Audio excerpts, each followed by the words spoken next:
This is Heather Scalf. Today is March 4th, 2016, and I'm interviewing Brigadier General Ricky D. Gibbs for the first time. He is a 1982 graduate of the University of Texas at Arlington. This interview is taking place at the University of Texas at Arlington's Central Library in Arlington, Texas. This interview is sponsored by the College of Liberal Arts and is part of the Maverick Veterans Voices Project. So welcome. I appreciate you being here. Thanks, glad to be back. So tell us, where are you from originally? Well, originally I was born in Austin, Texas. My family then moved to Harker Heights, Temple, Killeen area, right outside of Fort Hood. And so that's where I'm from, is Austin, Texas. Mm-hmm. Did you participate in ROTC in high school? I did, all 4 years. Okay. Why did you choose to attend UT Arlington?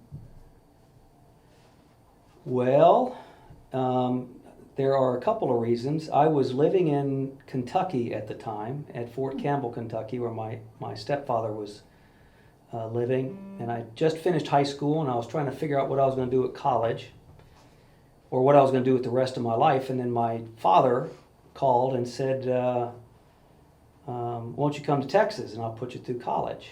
Mm-hmm. Well, I had been playing football and at the high school there, and so I moved to Texas, and I chose University of Texas at Arlington because I wanted to play football. They ran the same offense that I ran in high school, so I figured I might have a better chance as a smaller guy to try to play football. So I chose the UTA from that way, and then was planning and signed up for ROTC that way. Well, the program of football went away, and I had a ROTC scholarship, a small scholarship from the Army, and then when I came here, ROTC department got me a full 3-year scholarship. So that's how I got started at UT Arlington. So the football program died the year that you came? Yeah, I think it was the second year. I don't remember exactly. When I heard it was going away, I said, well, I better not waste my time doing this anymore. So I focused on my undergraduate in physical education and ROTC. Okay. So what were your general impressions of the school in 1978? I liked the feel of it. Mm-hmm. I very quickly found that a group of Army brats, I'm an Army brat, and 5 of us rented an apartment and lived in it together for most of my time here at UTA. So the feel and the fact that I very quickly gravitated to people like me made it very comfortable for me to stay here. So were there other campus activities that you engaged in besides ROTC? I played a lot of intramural sports, and I tried to referee a lot of different sports through the intramural program, but primarily it was ROTC. Mm-hmm. Were there other campus activities at the time? I mean, now they have bed races and those sorts of activities. Did they have those when you were here? I don't remember that. Remember those? No. Okay. We had ROTC stuff, but I don't recall campus-wide bed races. If so, I didn't go to them. Okay. I kind of viewed my time of, I didn't have enough time to do that, and I was really focused on graduating on time. Mm-hmm. Did you work outside of school when you were here? I got paid to referee some of the games. I think mostly I did was softball, a little bit of money, and I worked at a place called Taco Cabana, or I think it was Taco Cabana, right next to the campus off of Cooper Street. I don't think that's still here anymore. Probably not. There's a taco something down there, but I don't think it's that one. That's awesome. Yeah. Did any of the professors in military science, any of your faculty when you were here, did any of them particularly influence you? I have to say that all of my ROTC cadre were phenomenal. I was blessed to have really good people. As a matter of fact, one of the reasons I came back is Ron Munden is being inducted into the ROTC Hall of Fame. He was one of them. Command Sergeant Major Joe Lopez, Captain Ray Smith, I think is his first name, Dickie Pirtle, Jim Breckenridge, all those guys were faculty members and helped coach and mentor me through, and what kept me really in the Army from what their example was. Mm-hmm. Did you keep in touch with them or keep track of them when you were in the Army? Oh, I did, yeah. They were still in touch with several of them on Facebook. Ron Munden lives in Belton, Texas, just outside, and I see him all the time when we run into each other in the store. Joe Lopez retired as a command sergeant major from the Army, and I was fortunate enough in Afghanistan prior to retiring, seeing his son, Lieutenant Colonel Lopez, in a hangar somewhere in Afghanistan. So yeah, I stayed in touch, and I have fond memories of them. Small community. Very small community. So you were commissioned as a second lieutenant in 1982 in the infantry? Mm-hmm. Okay. Can you recall your first days after you left campus and what happened in the first year? Oh yeah, like it was yesterday. I graduated, I believe it was on a Friday or a Saturday. It was on a Saturday, I believe. And had a great time partying with family, and I woke up a little bit more hungover than I had intended to. And I had to drive from Texas to Fort Benning, Georgia, and check in my first day in the Army on Monday. So I had a long drive on Sunday. Mm-hmm. I made it, and I checked in on Monday and signed right into the Army and went right into training to be an infantry officer. So that comprised about a 16-week, 8-week, I can't remember exactly how long, infantry officer basic course is what they called it. And I finished that course. I graduated, went into the Army Ranger School, which was the toughest school in the Army at the time and probably still is. Unfortunately, I graduated on the first go-round. A lot of people, you go recycle and you go through. It's a very tough school, but luckily I made it. And the day after I graduated, I drove back home to Texas to see family because my first assignment was in Wiesbaden, Germany. And so I had a very short, brief vacation at home. And as I was driving home, I fell asleep at the wheel and I went off a cliff, totaled my truck, and ruined everything I had. Luckily, I'm alive. I did crash that in Pelahatchie, Mississippi. Wow. So I was able to recover, get out, got home, had a short Christmas, and then got on the airplane and flew over to Germany and started my Army career. And it was a pretty traumatic year in Germany because the first day I got there, we went straight to the field, which is what I like doing. We went to practice our war games. Came out of the field, settled in my apartment, and then in the March time frame went back to the field. And during that time, my brother had passed away, so I had to come back home. He had muscular dystrophy, and so he lived a long life, longer than he expected to. But came back home, did the funeral, went right back to Germany, went right back to the field. And in the middle of that field, I got a call that my dad wasn't going to make it. He was in ICU and said he had 2 days to live to get home. So I got home. Fortunately, he lived and made it through. I went right back to Germany. And that first year, that's about how that first year went, because then I volunteered to go to the Rangers, Army Rangers, and I got selected, and I came back to Fort Benning and helped form 3rd Ranger Battalion as one of its first members. Mm-hmm. So that was my first year in the Army. That was very, very busy. Yeah, it was very busy, but I loved, despite the hardships, I met some wonderful people who I'm still in touch with today. Mm-hmm. So you've had a number of different assignments. You mentioned you started your very first one was at Wiesbaden. What would you say were the most notable or the most memorable? Which I know over a 20-plus year career is a tough call, but... Yeah, 30-plus years. Yeah, 30-plus years. I have to say that the first one was when I went to the Army Rangers. We jumped out of airplanes and we were the nation's first to go when the call came. I learned about standards and discipline and training and embedding that into everything I had to do in the Army from the days on in. Because you did nothing in those days but train. It's a special operations force. So because of that, we didn't have the routine post-guard missions. You didn't have to go pick up trash. You every day, Monday through Friday, you trained. You came in, you got a mission, you parachuted somewhere, you trained. You came out of the field on Friday, you got a weekend off, and then you go away for a couple of weeks. So I learned how to be an Army infantry officer. Although I was taught that in the basic course, and I did a little of that in my first unit in the Army Mechanized Infantry. But the Army Rangers really made me who I was, I think, the rest of my career. The next event was I went back to Fort Campbell, Kentucky, where I went to high school, which is the home of the 101st Airborne Division.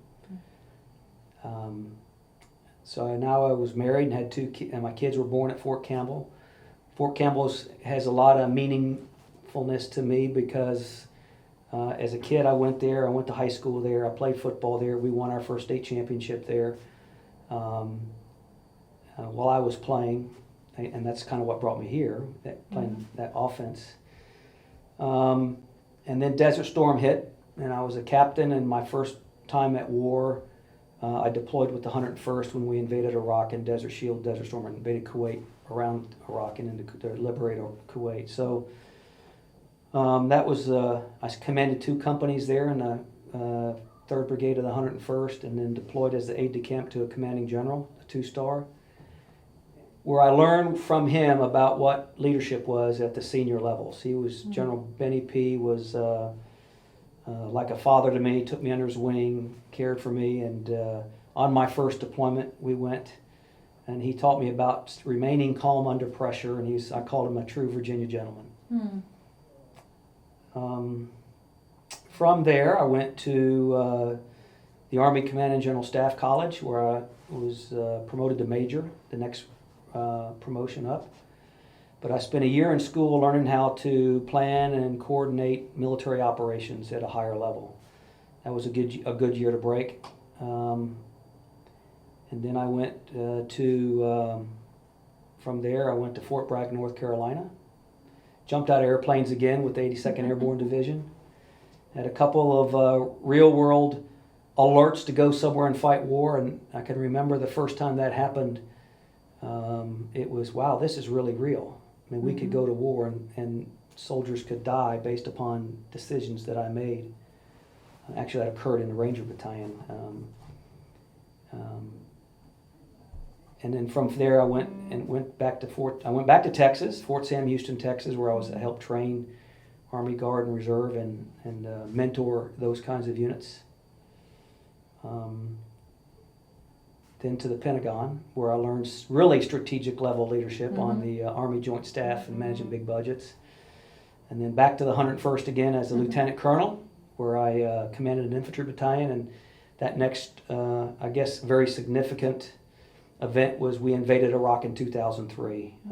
My job was as the 101st Airborne Division G3, which was basically plans, training, and operations. So I was responsible for writing the plan or supervised the writing of the invasion plan for our division. And then once we deployed to fight it, I had to provide the operational overwatch for my boss of the plan that we had. That was significant because what helped me in that job was the invasion of Iraq in 2000 in Desert Shield, Desert Storm. I had a little bit better understanding, although the situation and the circumstances were different. I think that helped me be the G3 and I think do a pretty good job with that. Got promoted out of there to colonel. I went to the Army War College. And so there's really 2 more significant events. One, I went to the Pentagon after the War College and learned that I was going to command a brigade of infantrymen at Fort Riley, Kansas. And after a year, went to Fort Riley, Kansas and stood up this 4,500 soldier brigade, and very quickly thereafter, standing it up, got alerted to go to Iraq during the surge. Wow.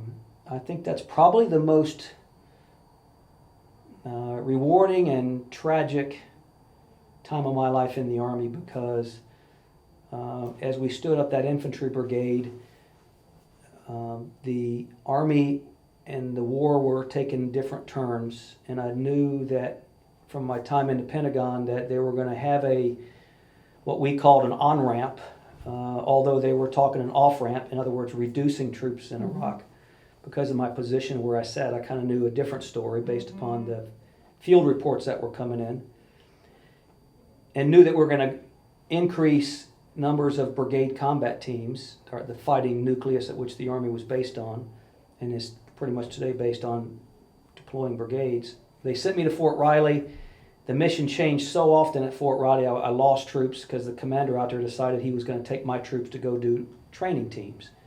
So my cadre of people that I had flown in to help me stand this brigade up to go fight were stripped out by somebody who didn't quite have the big picture.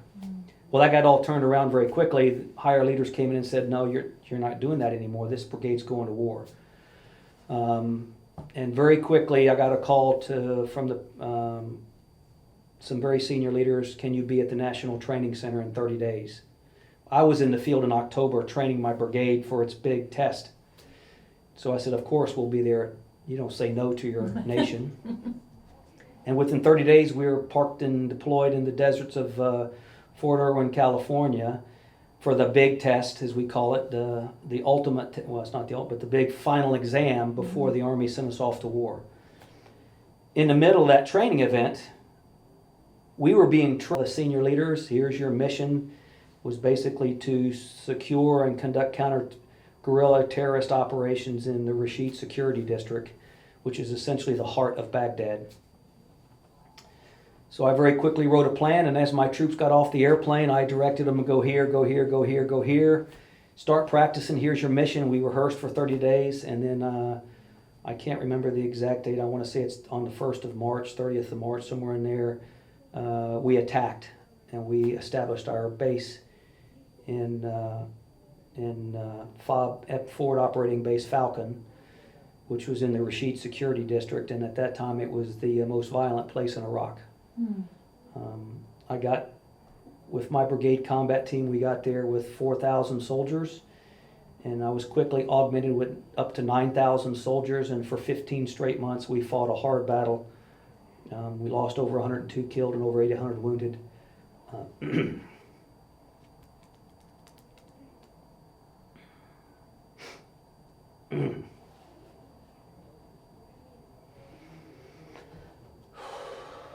And all the soldiers were spectacular. The unit won the Valorous Unit Award. We secured the area, and I take great pride in, by the time we got there in March, by November, the people of those cities brought in Thanksgiving meals to my soldiers.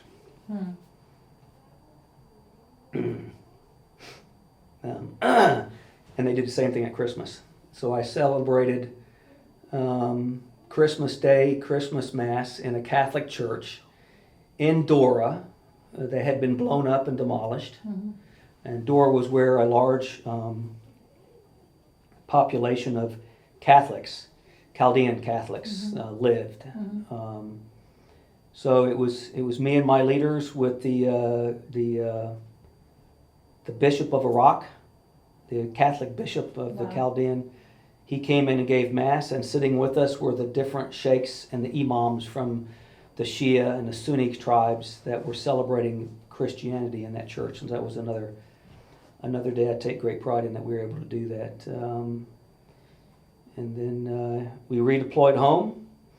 I got promoted to general, and very quickly we returned back to Iraq on my 4th tour, where I was responsible for operations for the 1st Infantry Division, and still doing counter-terrorist operations, but primarily at that time helping advise, assist, and train the Iraqi security forces so they could take over conducting military operations on their own. Another rewarding experience. And then very quickly after that, got reassigned to Wiesbaden, Germany, where I started my Army career as the Deputy Commanding General for 5th Corps, and then very quickly deployed to Afghanistan. So, and then I retired after that. 5 tours was enough. I think so. I agree. So as you reflect back on your career and all these activities, so you've shared some of the drama and the tragedy of, particularly of commanding, right? Are there any stories that you think back on and you just, these are the moments that make me laugh, that make me remember why this is so important, and that are really strong memories for you? Wow. I have a lot of them at a lot of different points in my career.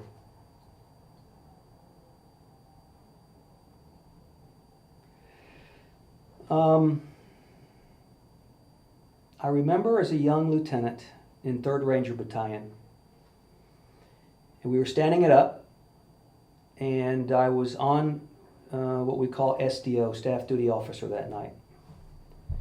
And the battalion commander had a series of books on the shelf that he wanted us to read as we pulled duty. And the first thing that I remember, and I carried this with me the rest of my Army career, was the title was "Burn the Midnight Oil," and it was a short story about a major of infantry teaching lieutenants at Fort Benning, Georgia during World War II. And I'll keep it short. It said, he basically said, remember, men. There weren't women in the infantry then. He basically said, remember, men, to burn the midnight oil, so that in the years after you're done serving your country, you don't look down upon your hands and see the blood of your soldiers on your hands because you didn't do your homework. And I remember that being the very first time that I remember that, damn it, we could go to war. Because up until that point, it was just kind of fun. I mean, it was high adventure, jumping out of airplanes, rappelling out of helicopters, climbing mountains, walking into swamps. And that's just what a young man like me enjoyed doing back in those days. I still enjoy it, I just can't do it anymore. I'm too old. But that struck me, and I copied that article, and I still have it. And now, why is that important? Well, about a month later, the battalion, we got our alert to come in. We'd just gotten off work on a Friday for the weekend. I got back to my apartment in Columbus, and it wasn't like 2 o'clock in the morning. I got a phone call. There was an alert, so the battalion had to assemble. And we were going through a training event that was designed. It was an RTEP, Army Training Evaluation. In the old days, it's another test to see if you've met the standards of what you're supposed to do in your mission. And I had a particular mission, basically to fly in helicopters to go do a raid, an attack. My platoon of 50 troops. And so I get to my platoon offices, and the sergeants are all frantically moving and packing stuff. So I left there and went to my commander's office, and he was in his office frantically moving stuff. He said, "This is for real, this is for real, this is not a test, this is for real." And I remember him being very shaken. And I thought, wow, why would, this is kind of why you came into the Army. So I went back to my platoon, to CP as we called it, and the battalion commander walked out, and he walked into my office, he chased out all my sergeants, and he said, "This is the real thing, and your platoon's the main effort." And the epiphany came on like, holy crap, he means it for real. Now, I don't know if I could tell you where we were going to go, but we were going to go jump in and do some bad things to some really bad people. Well, fortunately, that didn't happen. We got real close, but we turned it off. So those are a first time of wow. What I remember is my NCOs, my sergeants, were all very professional. All right, boss, we got it. We're going to do it. And it inculcated into me the importance of tough training, good training, discipline, and standards. Because those sergeants, it was my first time really with something like that. They'd been doing this for a couple of years ahead of me, and they knew it. They jumped right in, they got it, and it was trusting NCOs.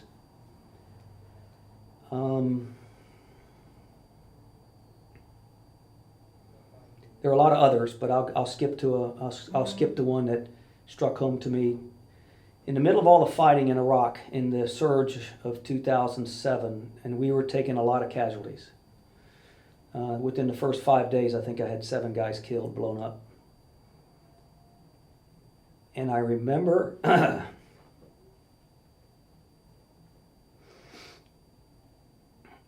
the spirit, because everybody would ask, "Oh my gosh, the fighting's bad, you're losing people." And I remember the spirit of the young men and women.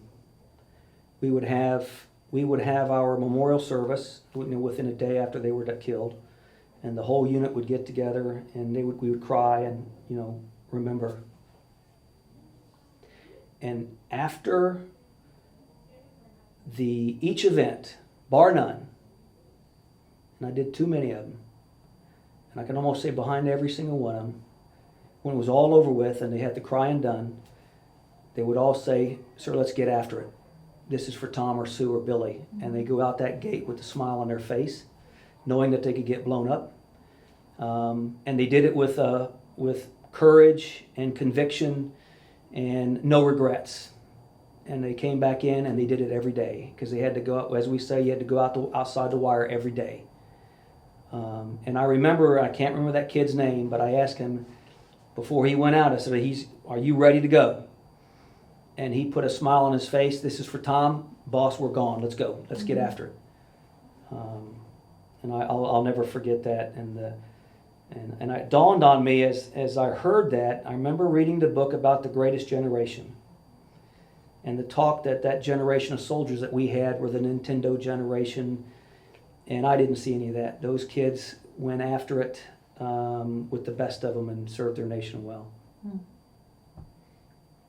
So you've received many awards during your service in the Army. Each one of those represents events, activities, battles in some cases, right? Is there one award that you've received that's particularly memorable to you? I would have to say it's the Valorous Unit Award, and that's a unit award because of the valor and the spirit that those soldiers did and displayed during the surge. I mean, I had very little to do with it other than just be there where they needed me to be. I was blessed with great leaders and great soldiers, and they never let me down. And on some very tough days, they never let me down. And they every day went out the wire into the fight knowing that you're going to get blown up. I mean, I think we got bombed every night for the first 6 months. We got rocketed every night, mortared every night.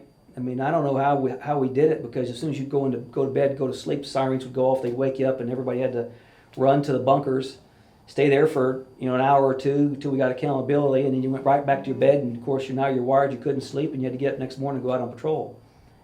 So I'd have to say it's the Valorous Unit Award. None of the individual awards I have matter.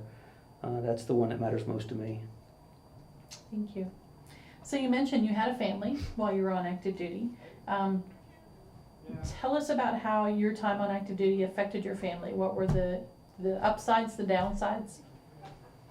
Well, unfortunately, my marriage didn't last, and I think it started when we started going to war. And I went to war for 10 years. I'd go a year, come back a year, go a year, come back a year, and I think that contributed to my marriage. But I think on a good side, though, I got 2 wonderful children, Army brats.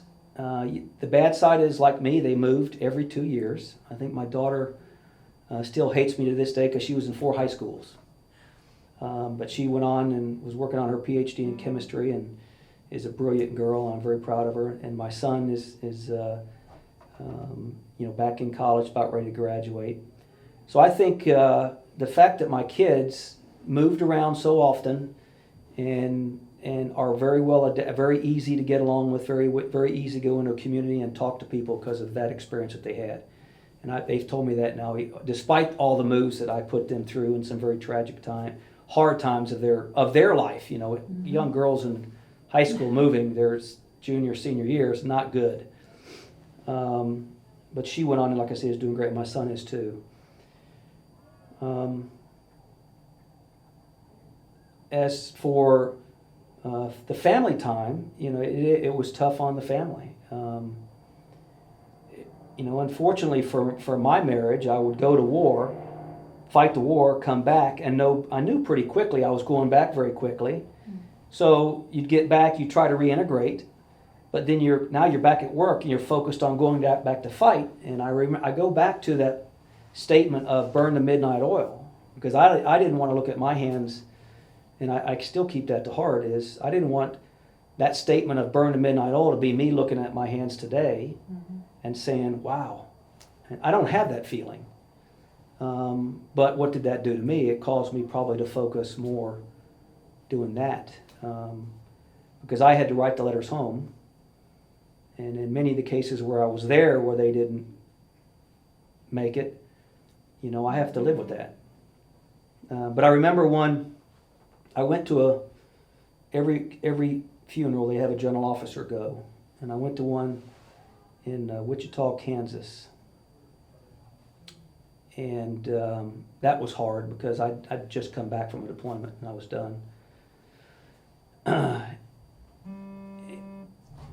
as I had to stand up at the service in the church,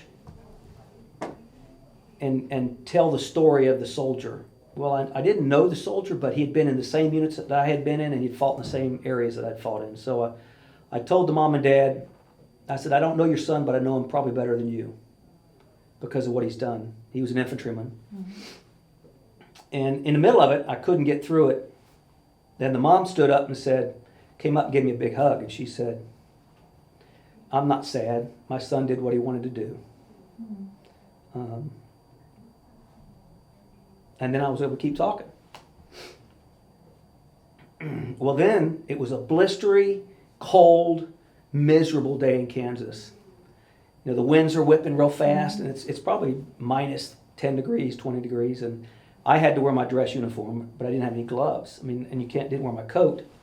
But I remember as we walked out of the church, and it was about a 2-mile drive to the funeral, to the gravesite. And every 20 feet or 15 feet were the motorcycle men, the bike riders. Mm. And at that time, there was the church, I can't remember the name of it, that was trying to barge in and protest soldiers. They couldn't have got in because on a cold blister, wearing shirts with no sleeves, vest, black vest, this group of people, long hair, Vietnam vets, old men, all riding, young women who rode Harleys. They stood there with that flag, wind blistering, and they stayed there for 2 hours while we did that service. And it just really convinced me of the value of the people that we have in our country that are serving, and those that aren't serving but yet believe in what we are as a nation. So those were some fond memories, sad ones, but fond, happy mm-hmm. memories. Mm-hmm. So you came into the Army in the beginning of the Reagan era, the end of the Cold War, and you served in both Desert Shield, Desert Storm, and Operation Iraqi Freedom. And Enduring Freedom. So what are the most distinct changes that you've noted about the Army as the years have gone by?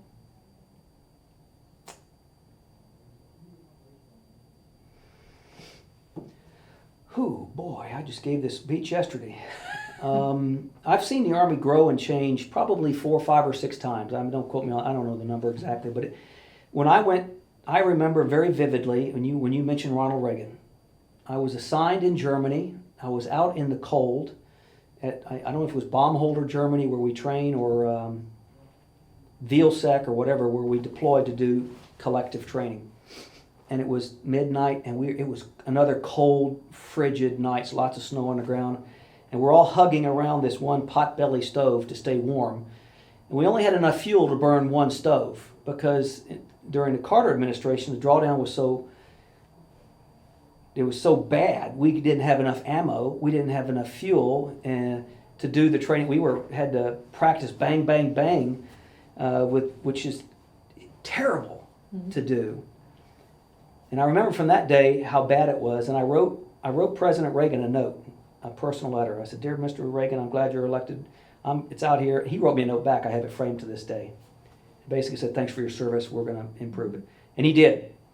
We revamped how we trained, how we organized, and how we led, and I think that was because of the great leadership from them, like guys like Colin Powell and others, who came out of Vietnam and that era of lack of resources and commitment, and they put in place. I remember the Battalion Training Management System, but BTMS, mm-hmm.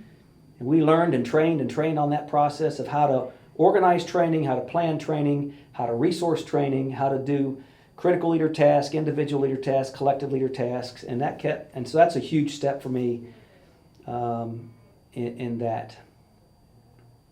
I think the next thing that I remember along those lines was when we went to Desert Shield, Desert Storm. I remember President Bush, the first President Bush, the Dick Cheney, who was Secretary of Defense, and I was a general's aide. And prior to the ramp up of the when we invaded, we had built the Army up, we had trained it, we had air-land battle doctrine, and now we're going to war. My first time at war. And what I remember then is a term that I was taught and used to this day is train the way you fight, fight the way you train. Mm-hmm. And I remember vividly that's what we did with Desert Shield, Desert Storm. We had trained. We used what we trained, we used the lessons of war, and we applied those lessons of war, and we won in 100 hours. But we also won because I remember President Bush telling the generals, and I was in the back taking notes, but all the generals there, and the president said, "You go win and tell me what you need and you'll get it." And we did. Now, fast forward to Iraqi Freedom 2003. I'm sitting in a chair as the guy writing the plan for my boss. It's his plan, but I had to write it for him. He gave guidance and I wrote. A bunch of us wrote it. Not me, but we all did it collectively. And I remember as we rehearsed this plan, we'd go back to Germany, we'd rehearse it, and here's how it changed. You don't need all that stuff to fight. Somebody said that somewhere, so you're going to cut that out. So we had to go back to Fort Campbell, rewrite our plan, go back and rehearse it. No, they're not going to fight. You don't need that stuff. And that's a difference in strategic leadership. One guy said, "I want you to go win." And the other guy said, second guessing the commanders in the field. Now, I have my own personal opinions of who's done that. I won't cite those here, but somebody did it.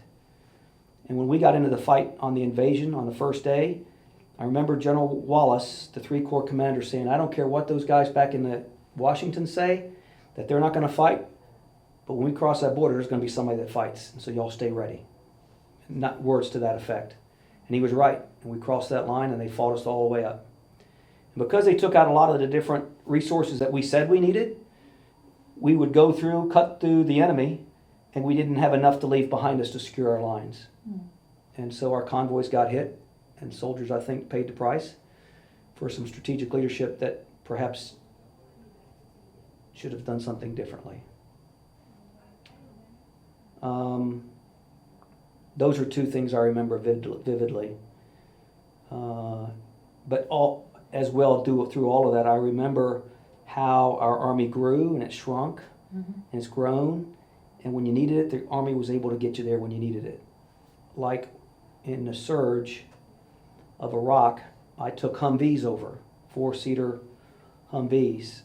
That as soon as they got hit, they were decimated, and all 5 people in were killed. Very few walked away. And I remember Secretary Gates, he came to visit and said, "What do you need?" And I said, "We need the MRAP." And because my brigade was the main effort, I got MRAPs like that. And big, massive, mine-resistant personnel vehicles. And that saved a lot of lives. So I learned that the Army could grow and shrink when it needed it and when it put resources in the right place. And we changed every 10 years. We grew, we changed how we're shaping. We're now in the process of, talking about how the Army changed. We went to a brigade-centric concept where brigade combat teams of 4,000 deployed now, and they were a certain configuration. Now they're reconfiguring those to a different configuration and have less of them. So, yeah, I've seen the Army change a lot. Good and bad, mostly good. So you retired in 2013, and tell me about your transition from military to civilian life. What are you doing now? I'm not having as much fun as I had in the Army. It's a much slower pace. I got out of the Army, and I got hired to be an advisor in a gas company where the market tanked, and the company laid off a lot of people, and that was when I was in Pittsburgh. I moved back to Texas, my home. Staying with family now up in Temple, and I'm doing a contract job as an independent contractor for the Army. When you talk about the changes of the Army, they're taking out 3,350 soldiers from Fort Hood, so I've been hired to conduct an assessment to see what is the economic impact. So that's kind of what I'm doing today, looking for something full-time. And I came back here for the ROTC Hall of Honor ceremony that's occurring tomorrow. Have you joined any veterans organizations or veteran support groups? No, I'm in the VA, so I get care by the VA. I have spoken at a lot of veterans events, but no, I haven't joined in. There's so many of them out there to join, so I try to go to wherever they need me to go talk or help out is kind of what I do, and not kind of get stuck on one. Okay. I am a member of the Association of United States Army. I'm a lifetime member of the 101st Airborne Division Association, the 82nd Airborne Division Association, the Ranger Regiment Association. So I stay in touch through those guys. Mm-hmm. So that is the end of my questions. Thank you very much. Is there anything you'd like to tell us that I have not asked you? No, I'll just close by saying again that young men and women that we have serving our country are first class, the next greatest generation, whatever you want to call them. When their nation called, they went, and they did so brilliantly, bravely, and I'm very proud of them. I'm glad to have an opportunity to say that I served with them. Well, it's been a pleasure talking with you today, and I want to thank you for your service. You were very helpful and very informative, and I appreciate you taking the time to speak with me and for your contribution to this project. Oh, my pleasure. Thanks. We're good.